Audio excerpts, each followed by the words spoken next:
Hola, buenos días y bienvenido al Morning Call del equipo de análisis de Bankinter del lunes 22 de mayo de 2023. Soy Ramón Forcada y vamos a dar un repaso rápido al aspecto que trae el mercado y el que nos ha ofrecido en los últimos días, ¿no? Porque la semana pasada fue muy buena. A diferencia de las dos o tres anteriores que habían sido muy planas o ligeramente bajistas, sobre todo bajistas en Europa durante 3 semanas, algo bajistas, no mucho, y ligerísimamente bajistas en Estados Unidos durante 2 semanas. La semana pasada fue muy buena, insisto, con subidas del 1.8 del Eurostoxx 50, 1.6 del S&P 500 y sobre todo el Nasdaq subió un 3,5.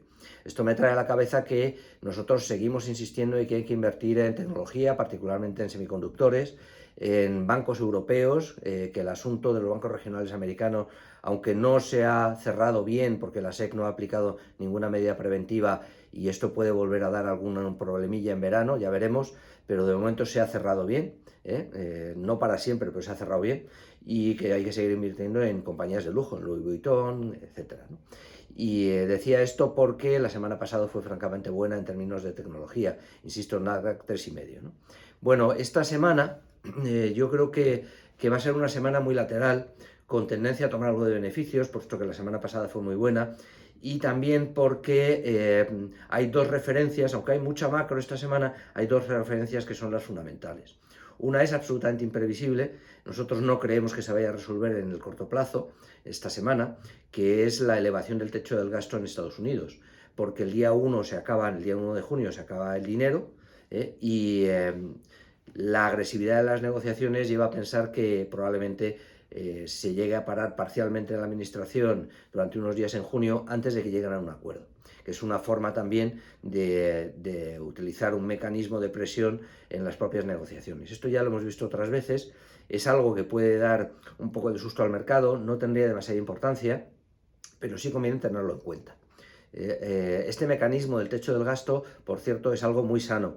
Si todos los países tuvieran, todas las economías tuvieran una limitación para gastar y una vez que ya lo has gastado hay que volver a las cámaras para pedir permiso para seguir gastando, pues probablemente se controlarían mucho mejor los déficits fiscales y las deudas públicas, ¿no?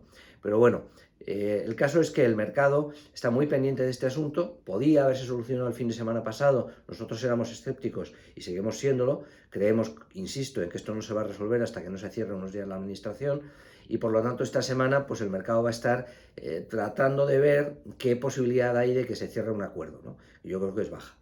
Y la otra referencia importante es la del viernes, que es el deflator del consumo privado americano, el PCE Deflator, que es la referencia de precios que de primer orden sigue la Reserva Federal, que es la que vigila. Ahora mismo la tasa general del deflator está en más 4,2% y la subyacente está en más 4,6%, ¿no? Es muy difícil que mejore sustancialmente y probablemente el mercado se quede frío ante una estabilización de precios, ¿no? Tal vez la tasa subyacente en 4,6 se vaya a 4,5, 4,4, pero la general ya está en 4,2 y es un nivel suficientemente bueno. Digo esto porque el tipo de intervención de la Reserva Federal, es decir, los tipos de interés en Estados Unidos, como se dice comúnmente, están en 5,525 y esto parece muy compatible ya con una inflación de en torno al 4, una inflación de consumo en el entorno del 4. De manera que la Reserva Federal no debería tener ya más intenciones de subir tipos, salvo que pase algo raro.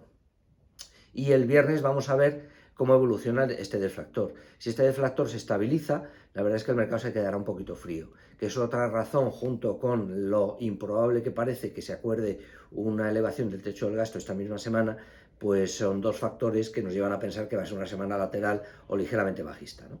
Hemos arrancado la semana con un par de noticias más o menos buenas, en Europa sobre todo, a Portugal se le ha elevado la perspectiva por parte de Moody's desde estable hasta positiva y a Irlanda le han mejorado un poquito el rating, ¿no?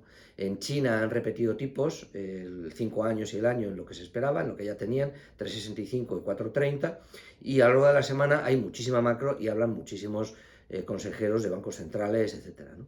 Las referencias, insisto, son las claves siguientes: la elevación o no del techo del gasto, un acuerdo sobre esto, y el deflactor de precios en Estados Unidos el viernes.